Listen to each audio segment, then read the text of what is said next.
Welcome to BV9 news. ముందుగా headlines చూద్దాం. 3 వారాల వ్యవధిలో 7 అంశాలపై శ్వేతపత్రాలు విడుదల చేస్తామని ఏపీ సీఎం ప్రకటన. పోలవరంపై శ్వేతపత్రం విడుదల చేసిన సీఎం చంద్రబాబు పోలవరంపై వాస్తవాలను ప్రజలకు తెలియజెప్పే ప్రయత్నం చేస్తున్నామని వెల్లడి.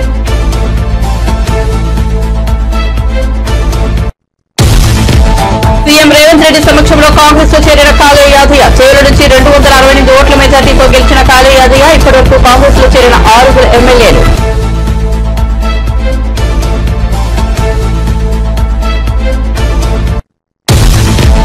కాకినాడ కోర్టులో బియ్యం గోడౌన్లను మంత్రి నాదెండ్ల తనిఖీ. 2 గోడౌన్లలో రేషన్ బియ్యం గుర్తింపు. కోర్టును అడ్డాగా చేసుకుని ద్వారంపూడి కుటుంబం రాజ్యమేలిందంటూ విమర్శలు.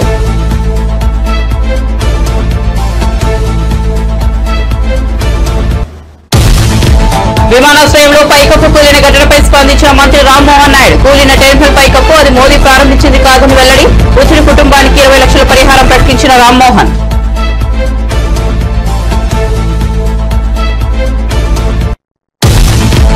పీవీ జయంతి సందర్భంగా తెలంగాణ భవన్లో నివాళులర్పించిన కేటీఆర్. చరిత్రపై చెరిగిన ముద్ర పీవీ అని వెల్లడి. పాఠ్య పుస్తకాల్లో పీవీ జీవిత చరిత్రను చేర్చాలని డిమాండ్.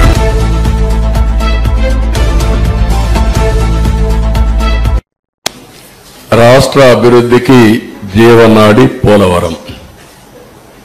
రాష్ట్రానికి 2 ప్రధానమైనటువంటి ప్రాజెక్టులు, ఒకటి అమరావతి, ఒకటి పోలవరం. 2 కూడా 2 కళ్ళు లాంటివి. ఈ 2 ప్రాజెక్టులు కానీ మనం పూర్తి చేసుకుంటే విభజనలో జరిగిన అన్యాయాన్ని కానీ మనం ఏ విధంగా నష్టపోయామో ఆ నష్టాన్ని పూడ్చుకునే అవకాశం ఉంటుంది. పోలవరం ప్రాజెక్టు కూడా విభజన చట్టంలో నేషనల్ ప్రాజెక్టు చేసి కేంద్రం నిధులు ఇవ్వడానికి ముందుకు వచ్చినటువంటి ప్రాజెక్ట్ ఇది. నదుల అనుసంధానానికి గుండె పోలవరం. ఇటువంటి పోలవరానికి జగన్ ఒక శాపంగా మారాడు. ఏ విధంగా శాపంగా మారాడు? ఏ విధంగా ఒక క్షమించరాని నేరం, జాతికి జరిగిన విద్రోహం. దీన్ని ఎవరైనా సరే రాజకీయాలకు అతీతంగా, కులాలకు అతీతంగా, మతాలకు అతీతంగా, ప్రాంతాలకు అతీతంగా నిర్మోహమాటంగా ఖండించాల్సిన అవసరం ఉంది, నిలదీయవలసిన అవసరం ఉంది. రాష్ట్రాన్ని నాశనం చేసే హక్కు ఎవరికీ లేదు. చేత కాకపోతే ఇంట్లో ఉండొచ్చు, కానీ ఒక మభ్య పెట్టి పదవి పొంది తద్వారా మోసం చేయడం చాలా దారుణం. ఆ విషయం నేను మీ ద్వారా ప్రజల దృష్టి తీసుకొస్తున్నాను. నెక్స్ట్, ఆంధ్రప్రదేశ్ వ్యవసాయ రాష్ట్రం. దక్షిణ భారతదేశంలో నీళ్లుండే ఏకైక నది గోదావరి. మనం లోయర్ రైపేరియన్ కింది రాష్ట్రంలో ఉన్నాం. మన దగ్గర నుంచి నీళ్ళన్నీ సముద్రానికి వెళ్తాయి. దగ్గర ఆవరేజ్న 3000 TMC నీళ్లు తలసరి ప్రతి ఒక్క సంవత్సరం సముద్రంలోకి వెళ్లే పరిస్థితి ఉంది. ఈ నీళ్లన్నీ కానీ ఉపయోగించుకుంటే రాష్ట్రాన్ని కరువు రహిత రాష్ట్రంగా, డ్రౌట్ ప్రూఫ్ స్టేట్ గా చేసేందుకు అవకాశం ఉంది.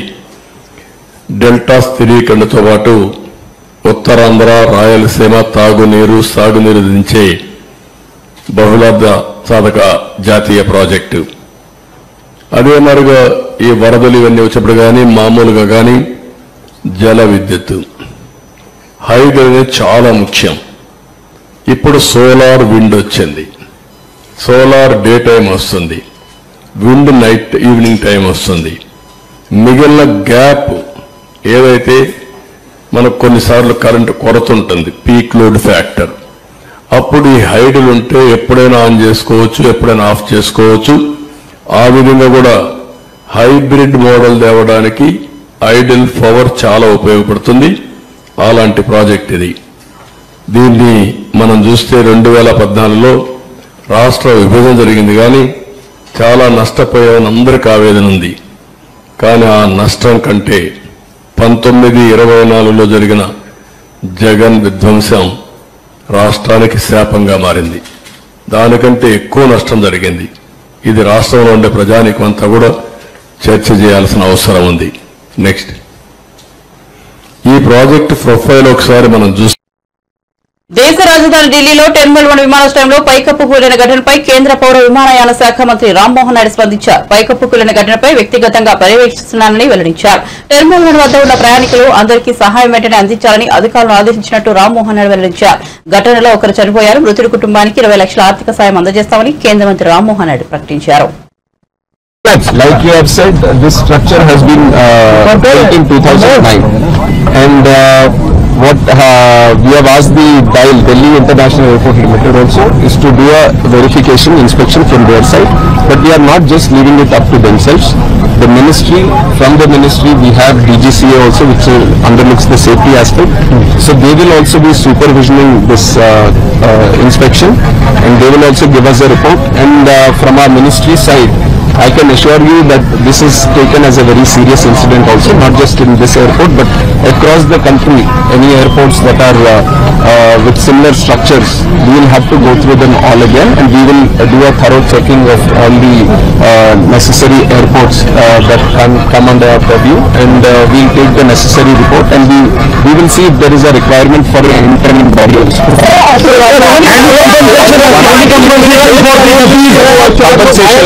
Compensation has also been announced, 20 lakh for the deceased, and also for the injured 3 lakhs. Opposition ये आरोप लगा रहा है कि जल्दबाजी में यहाँ पर इनॉग्रेशन किया गया था। इसके बारे में मैं क्लैरिफिकेशन दे दूं कि जो प्रधानमंत्री साहब जो इनॉग्रेट किया वो दूसरा बिल्डिंग है, दूसरी तरफ है। जो यहाँ कोलैप्स हुआ है वो 2009 में 2009 में पुरानी बिल्डिंग है, 2009 में जो इस टाइम ओपन हुआ था, तो उसके ऊपर जो इंस्पेक्शन कर रहे हैं वो अभी करवाएंगे। सर विजुअल देखने में लग रहा है कि जो अंदर का आयरन बार से वो रस्टेड है, साफ दिखाई दे रहे हैं, उनपे पेंट भी नहीं है। सब तो इतनी लापरवाही कैसे थी? हमें अब तुरंत हम कमेंट नहीं कर सकते, इसके ऊपर तो थरो इन्वेस्टिगेशन होना है, और जो टेक्निकल एस्पेक्ट, जो फॉरेंसिक या सिक्योरिटी एस्पेक्ट जो देखता है बिल्डिंग का, वो सब अपना रिपोर्ट देंगे, तो उसके हिसाब से ये गवर्नमेंट का इतना तो मैं बता सकता हूँ कि government will not tolerate any untoward attitude. अगर भाई पे कुछ लापरवाही रहेगी तो ये सरकार जरूर That has to be, I just got to know in the morning, and since then we have been, first of all we wanted no casualties to happen, and all the injured, if any of them, then we wanted to take proper care of them. So we are following that protocol, that we look after the injured first, and also the passengers.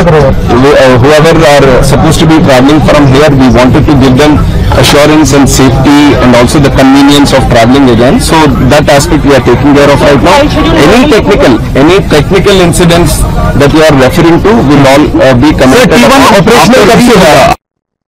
TDP AP అధ్యక్షుడిగా Gajuwaka MLA Palla Srinivasarao బాధ్యతలు స్వీకరించారు. మంగళగిరిలోని ఎన్టీఆర్ భవన్ లో బాధ్యతలు స్వీకరించిన అనంతరం party కార్యకర్తలను ఉద్దేశించి మాట్లాడారు. తనకు ఈ బాధ్యతలు అప్పగించిన పార్టీ జాతీయ అధ్యక్షుడు సీఎం చంద్రబాబు, మంత్రి నారా లోకేష్ కు కృతజ్ఞతలు తెలిపారు.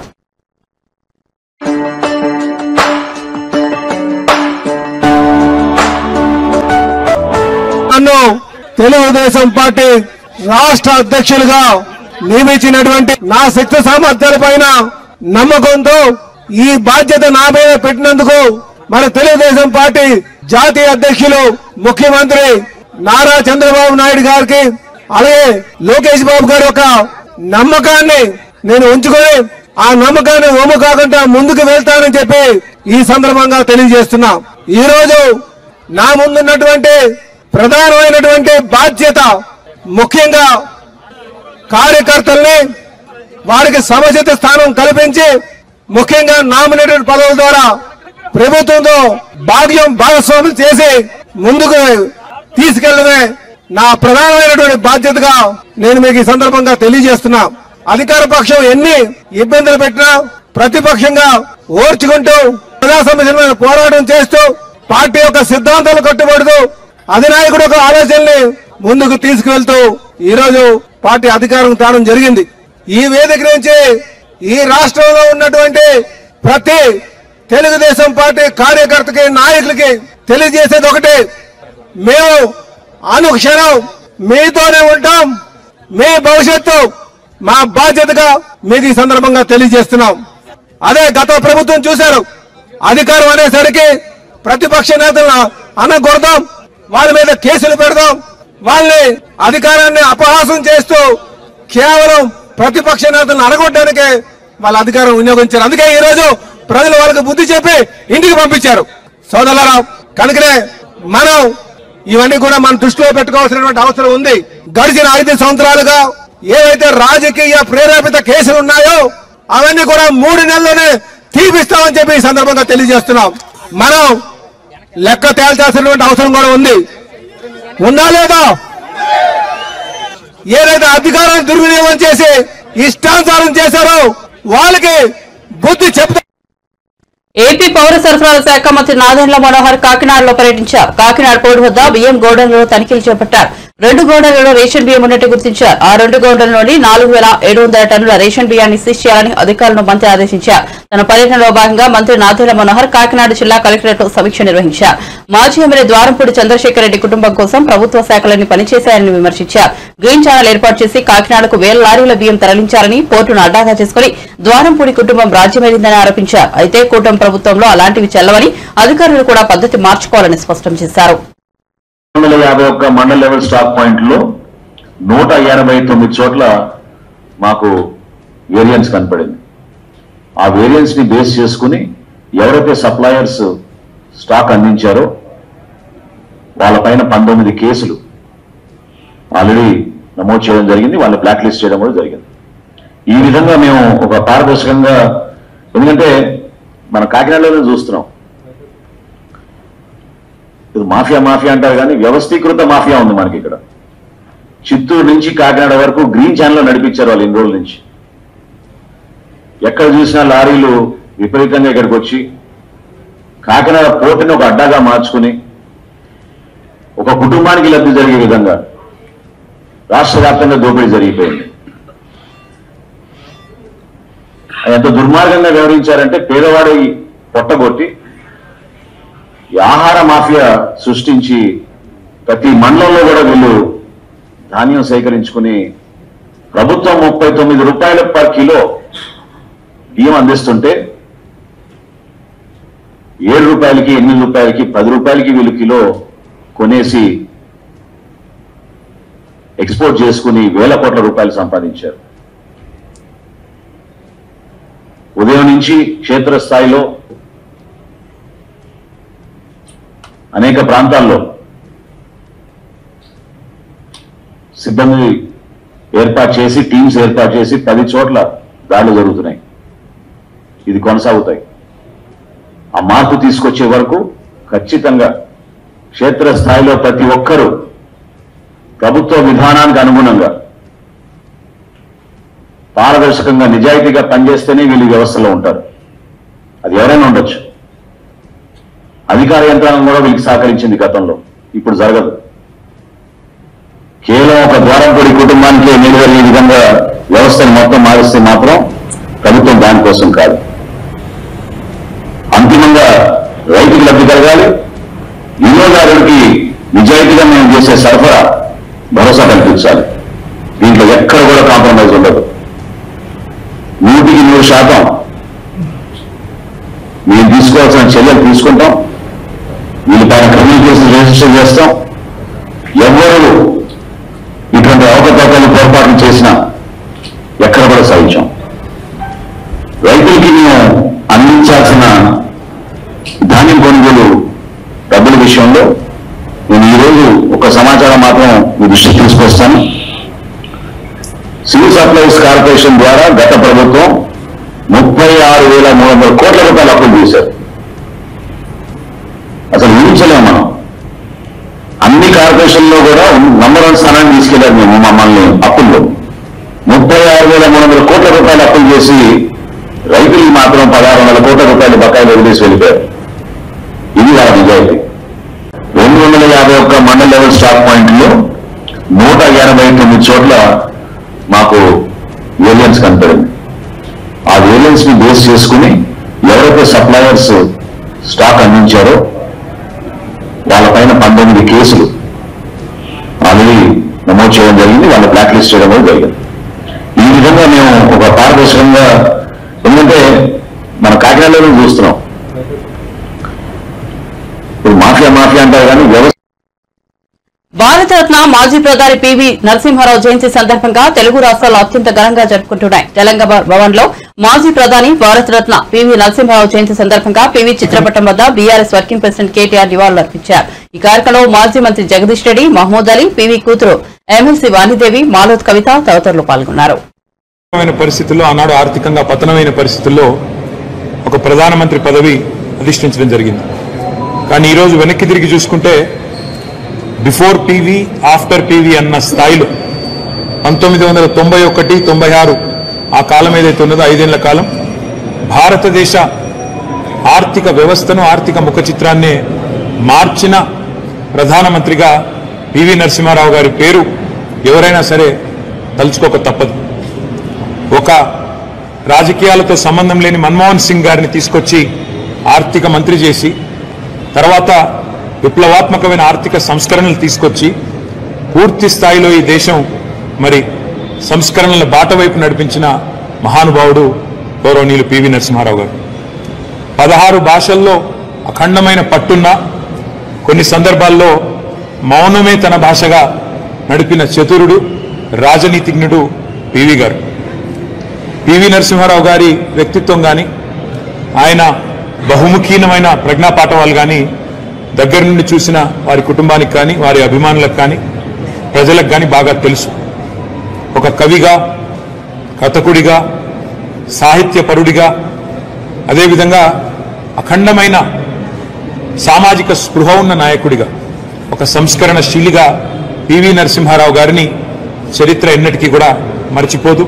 తప్పకుండా భారతదేశం ఎంతకాలం అయితే ఉంటుందో అంతకాలం కూడా పివి నరసింహారావు గారి పేరు సుస్థిరంగా భారత ప్రజల గుండెల్లో నిలిచి ఉంటుంది. సంస్కరణశీలి అని నేను ఊరికే అనలేదు.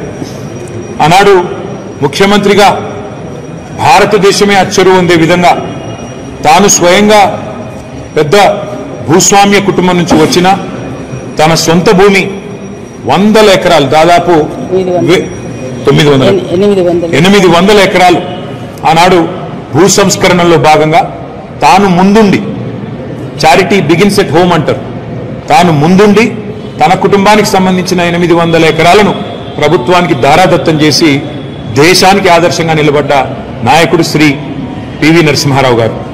తర్వాత విద్యారంగంలో ఒక అవకాశం వస్తే హెచ్ఆర్డి మినిస్టర్గా నవోదయ పాఠశాలలు పెట్టిన, గురుకులాలు పెట్టి ఇవాళ అద్భుతమైన పిల్లలకు వాళ్ళ భవిష్యత్తుకు బంగారు బాటలు వేసిన దాని ఆలోచన కూడా, దానికి పూర్తి క్రెడిట్ కూడా పివి నరసింహారావు గారు. చివరికి ఒక దశలో భారతరత్న మాజీ ప్రధాని పివి నరసింహారావు జయంతి సందర్భంగా మంత్రి కోమటిరెడ్డి వెంకటరెడ్డి ఆయన సేవల్ని గుర్తు చేసుకున్నారు. హైదరాబాద్ నెక్సెస్ రోడ్లోని పివి ఘాట్లో పుష్పాంజలి ఘటించారు. పివి తెచ్చిన సంస్కరణలు చారిత్రాత్మకమైనవని ఆయన కొనియాడారు. తెలుగుదనానికి నిజరూపం. భాషలు 16 భాషలు మాట్లాడగలిగిన, తెలుగులో చక్కగా మాట్లాడుతూ ఒక తెలంగాణ బిడ్డ దేశ ప్రధానిగా 5 సంవత్సరాల పాటు ఎవరు ఊహించని నిధిలో సంకీర్ణ ప్రభుత్వాన్ని నడిపించి ఆర్థిక సంస్కరణను తీసుకొచ్చి మన్మోహన్ సింగ్ గారిని ఫైనాన్స్ మినిస్టర్ గా పెట్టుకొని, అంతకుముందు మన దేశ పరిస్థితి ఎట్లుందంటే, మన దేశం ఆఖరి గోల్డ్ కూడా విదేశాలలో పెట్టి తీసుకుని వచ్చే పరిస్థితి నుంచి ఈ రోజు మాట్లాడుతున్న ప్రభుత్వ పెద్దలు 5 ట్రిలియన్ 6 ట్రిలియన్ మాట్లాడే ఎకానమీ దాకా వచ్చిందంటే అది మన తెలంగాణ ముద్దుబిడ్డ పివి నరసింహారావు గారి ఆయన ముందు చూపు. ఆ రోజు మన దేశం మీద ఆయనకున్న పరిజ్ఞానం, ఆయనకున్న మేధావి, ఆయనకున్న ఆలోచన విధానంతోనే ఈరోజు ఈ విధమైన భారతదేశం ఈ విధంగా ప్రపంచంలోని 3వ ఆర్థిక పరిపుష్టి దేశంగా డెవలప్ అవడానికి మూల కారకుడు పివి నరసింహారావు గారు. వారి 103వ జయంతి సందర్భంగా వారికి నివాళులు అర్పిస్తూ, వారికి ఆత్మశాంతి కలగాలని భగవంతుని ప్రార్థిస్తూ, అలాగే వారి భారతరత్న వారికి ఇవ్వడం కూడా చాలా సంతోషకరమైన విధంగా. పివి నరసింహారావు గారు అంటే భూ సంస్కరణలు ముఖ్యమంత్రిగా ఉన్నప్పుడే భూ సంస్కరణలు చేపట్టిన వ్యక్తి. అప్పటి ఎవరు మాట్లాడలే. భూ సంస్కరణలు చేపట్టిన వ్యక్తి తనకున్న భూమిని కూడా పేదలకు దానం చేయడం, ఆ రోజు మొదలుపెట్టిన ఆయన ప్రస్థానం నిజంగా ఈరోజు మేము గర్వంగా చెప్పుకుంటాం. మా కాంగ్రెస్ పార్టీ నాయకుడు ఇవాళ ప్రపంచంలో భారతదేశాన్ని ఈ స్థాయికి తీసుకొచ్చిందని చెప్పి పివి నరసింహారావు గారు, వారి కుటుంబ సభ్యులు గతంలో రాజీవరావు కూడా ఎంపీగా ఉండే, ఇంకో కుమారుడు రంగారావు గారు కూడా మినిస్టర్గా ఉండే, అలాగే ప్రభాకర్ రావు గారు ఇప్పుడు వాణి గారు ఎమ్మెల్సీగా ఉండడం, తప్పకుండా ఈరోజు మా ముఖ్యమంత్రి గారు కొన్ని అనివార్య కారణాల వల్ల అక్కడ ఉండి రాలేక మేమందరం పోతున్నామని చెప్తే మీ పేరండి అని చెప్పి తప్పకుండా అక్కడ కూడా వాళ్ళు కార్యక్రమాన్ని ఏర్పాటు చేసుకున్నారు. ఏది ఏమున్నా సరే తెలుగు జాతి అలాగే భారతదేశం ఎప్పుడు కూడా పివి నరసింహారావు పేరు మర్చిపోరు. ఎందుకంటే పివి నరసింహారావు గారు లేకుంటే ఈరోజు ఇవాళ దేశం ఇట్లుండని ఒకసారి భయం వేసి ఆలోచించుకుంటే. ఆయన మేధావి. బీఆర్ఎస్ పార్టీకి మరో షాక్ తగిలింది. వరుసగా ఎమ్మెల్యేలు అధికార కాంగ్రెస్ పార్టీలో చేరుతున్నారు. తాజాగా చేవెళ్ల ఎమ్మెల్యే కాళీ యాదయ్య కాంగ్రెస్ కండువా కప్పుకున్నారు. ఢిల్లీలో ముఖ్యమంత్రి రేవంత్ రెడ్డి సమక్షంలో ఆయన అధికార పార్టీలో చేరారు. ఇప్పటికే జగిత్యాల ఎమ్మెల్యే సంజయ్ కుమార్, తెలంగాణ మాజీ స్పీకర్ బాన్సువాడ ఎమ్మెల్యే పోచారం శ్రీనివాసరెడ్డి కాంగ్రెస్ పార్టీలో చేరారు. ఇప్పటి వరకు 6 బీఆర్ఎస్ ఎమ్మెల్యేలు కాంగ్రెస్ లో చేరారు. కాళీ యాదవ్ చేవెళ్ల నుంచి వరుసగా 3వ గెలిచారు. 2014లో ఆయన కాంగ్రెస్ పార్టీ నుంచి విజయం సాధించారు. ఆ తర్వాత బీఆర్ఎస్ లో చేరారు. 2018, 2023 అసెంబ్లీ ఎన్నికల్లో బీఆర్ఎస్ తరపున విజయం సాధించారు. గత ఎన్నికల్లో సమీప కాంగ్రెస్ అభ్యర్థి భీం భరత్ పై 268 ఓట్ల తేడాతో విజయం సాధించారు.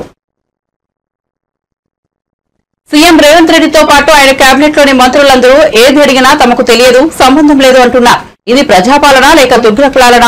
తెలంగాణలో ఫేక్ ప్రభుత్వం నడుస్తోంది అనడానికి ప్రస్తుత ముఖ్యమంత్రి, మంత్రుల పరిస్థితిని చూస్తే అర్థమవుతుందని BRS party social media convener Manne Krishank fire అయ్యారు. తెలంగాణ భవన్ లో మన్నె కిషాంక్ మీడియాతో మాట్లాడారు. కాంగ్రెస్ ప్రభుత్వంలో ఉన్న మంత్రులు కేవలం డమ్మీలుగా ఉన్నారా? వారి నిర్ణయాలు డమ్మీలుగా ఉన్నాయా? అధికారులు మంత్రులకు చెప్పడం లేదా తప్పించుకునేందుకు మంత్రులే సాకులు చెబుతున్నారా? అసలు సీఎం రేవంత్ రెడ్డి ఏం చేస్తున్నారని మన్నె కిషాంక్ నిలదీశారు. ఏమైంది? బాల్క సుమన్ గారు పోయి మా ఎమ్మెల్యే గారిని కలుస్తానంటేనే అరెస్ట్ చేసేసిర్రు. గంత భయమా? ధర్నా కూడా కాదు అదైతే. పోయి మాట్లాడతానన్నారు. ఎందుకన్నా మీరు ఎందుకు పోతున్నారు? ఏదో తెలుస్తుంది, ఇది రూమరా నిజమా అని పోయిరు కలవడానికి. వారు ఒక ఎంపీగా పనిచేసిర్రు, ఎమ్మెల్యేగా పనిచేసిర్రు, విప్పు కలవడానికి వెళ్తే అరెస్ట్ చేసిర్రు. కోర్టుకు పోయి బెయిల్ తీసుకోవాల్సిన పరిస్థితి. గింత భయం ఎందుకు ఇంద్రమ్మ పాలనలా? గింత భయం ఎందుకు ప్రజాపాలనలా? చూస్తున్నాం కదా అక్కడ గురుకులం పోస్టుల కోసం ధర్నాలు. ఏ యువత అయితే మిమ్మల్ని మీకు పనిచేసి మిమ్మల్ని నమ్మి వీళ్ళు వస్తే జాబ్ క్యాలెండర్ ఇస్తారంట, వీళ్ళు వస్తే గ్రూప్ 2 పోస్టులు పెంచుతారంట, ఇవన్నీ చెప్పారుగా. పెరిగినాయా గ్రూప్ 2 పోస్టులు? పెరిగినాయా? మెగా డిఎస్సి అయినాయా? 20,000 ఉద్యోగాలు, 25,000 ఉద్యోగాలు కాలే. వచ్చిందా జాబ్ క్యాలెండర్? కాలే. సేమ్ కేసీఆర్ గారు ప్రభుత్వం ఇచ్చిన జాబ్సే కంటిన్యూ అవుతున్నాయి. అవే నోటిఫికేషన్లు వీళ్ళు ఇప్పుడు ఫిల్అప్ చేస్తున్నారు. అంతే. సో డెఫినెట్గా పోరాటం ఆల్రెడీ స్టార్ట్ అయింది. కానీ స్టెప్ బై స్టెప్ న్యాయ పోరాటం ఇవన్నీ కూడా చేస్తూ ధర్నాలు కూడా చేస్తాం. వీళ్ళు సమాధానం చెప్పాలి, వదిలేది లేదు. Count down has begun. Thank you.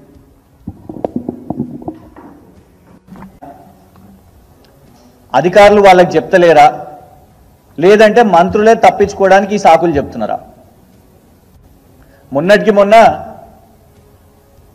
Excise శాఖ మంత్రి జూపల్లి కృష్ణారావు గారు వారికి సమాచారం లేకుండానే సోమ్ డిస్టిలరీస్ అనే నకిలీ బీర్లు చేసే ఒక సంస్థ, చిన్నపిల్లలను పెట్టి ఫ్యాక్టరీల్లో వ్యాపారం చేసే సంస్థ, 100 కోట్ల ప్రభుత్వ బ్యాంకుల నుంచి ఖజానా నుంచి రుణాలు తీసుకున్న సంస్థ, అట్లాంటి సంస్థకు అనుమతులు ఇచ్చినప్పుడు కనీసం సమాచారం కూడా లేదని జూపల్లి కృష్ణారావు గారు చెప్తారు. హోంమంత్రి కమ్ రాష్ట్ర ముఖ్యమంత్రి, ఎందుకంటే హోంమంత్రి లేరు, రేవంత్ రెడ్డి గారి దగ్గరనే ఉన్నది అది. హోంమంత్రికి సమాచారం లేకుండానే పోలీస్ శాఖ వాళ్ళు రాత్రి 10:30 వరకే హైదరాబాదు సిటిజన్స్ మీద ఆంక్షలు పెడతారు. ఆ తర్వాత దాని మీద మీడియాలో సోషల్ ఏపీ సీఎం చంద్రబాబు తనకు స్నేహితుడని, అందుకే ఆయన మర్యాదపూర్వకంగా కలిసినట్టు తెలంగాణ గవర్నర్ రాధాకృష్ణన్ తెలిపారు. శుక్రవారం ఇంద్రకీలాద్రిపై దుర్గమ్మనాయని దర్శించుకున్నారు. ఎన్టీఆర్ జిల్లా కలెక్టర్ సృజన, దుర్గగుడి ఈవో కెఎస్ రామారావు, ఇతర అధికారులు ఆయన ఆలయ మర్యాదలతో స్వాగతం పలికారు. వేద పండితులు పూర్ణకుంభంతో తెలంగాణ గవర్నర్ రాధాకృష్ణను ఆహ్వానించారు. దర్శనం అనంతరం వేద పండితులు రాధాకృష్ణన్కు ఆశీర్వచనం చేశారు. Come here and I met my long-time friend and the new Chief Minister of Andhra Pradesh, Chandrababu Garu, and I went to his house and met him, and I came here to have the darshan of the Lords and the new temple, Lord Shiva temple, Today I am here in Vijayawada. Then evening I am going back. I like to come to this temple. That was my pratana. So when I came here, it is a courtesy visit. I have to visit the CM as well as the governor. The governor has nothing to do with politics. We have discussed about the development of Andhra Pradesh, and I understand his great apathy for the. Bulletin ముగించే ముందు headlines మరోసారి చూద్దాం. 3 వారాల వ్యవధిలో 7 అంశాలపై శ్వేతపత్రాలు విడుదల చేస్తామని AP CM ప్రకటన. పోలవరంపై శ్వేతపత్రం విడుదల చేసిన సీఎం చంద్రబాబు పోలవరంపై వాస్తవాలను ప్రజలకు తెలియజెప్పే ప్రయత్నం చేస్తున్నామని వెల్లడి.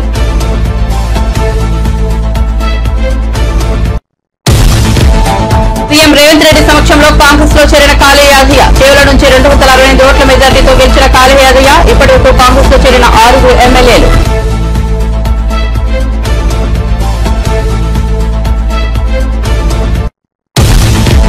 కాకినాడ పోర్టులో బియ్యం గోడౌన్లను మంత్రి రాజన్న తనిఖీ. 2 గోడౌన్లలో రేషన్ బియ్యం గుర్తింపు. పోర్టును అడ్డంగా చేసుకుని ద్వారంపూడి కుటుంబం రాజ్యమేలిందంటూ విమర్శలు.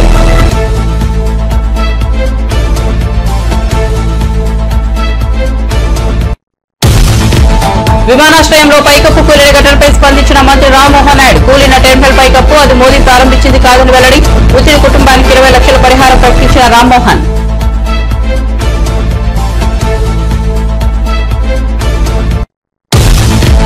పీవీ జయంతి సందర్భంగా తెలంగాణ భవన్లో నివాళులర్పించిన కేటీఆర్. చరిత్రపై చెరగని ముద్ర పీవీ అని వెల్లడి. పాఠ్య పుస్తకాల్లో పీవీ జీవిత చరిత్రను చేర్చాలని డిమాండ్.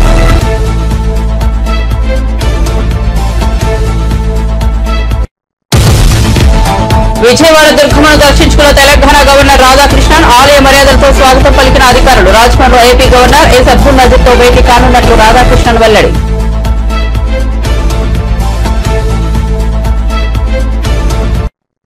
మరిన్ని అప్డేట్స్ కోసం చూస్తూనే ఉండండి BV9 న్యూస్.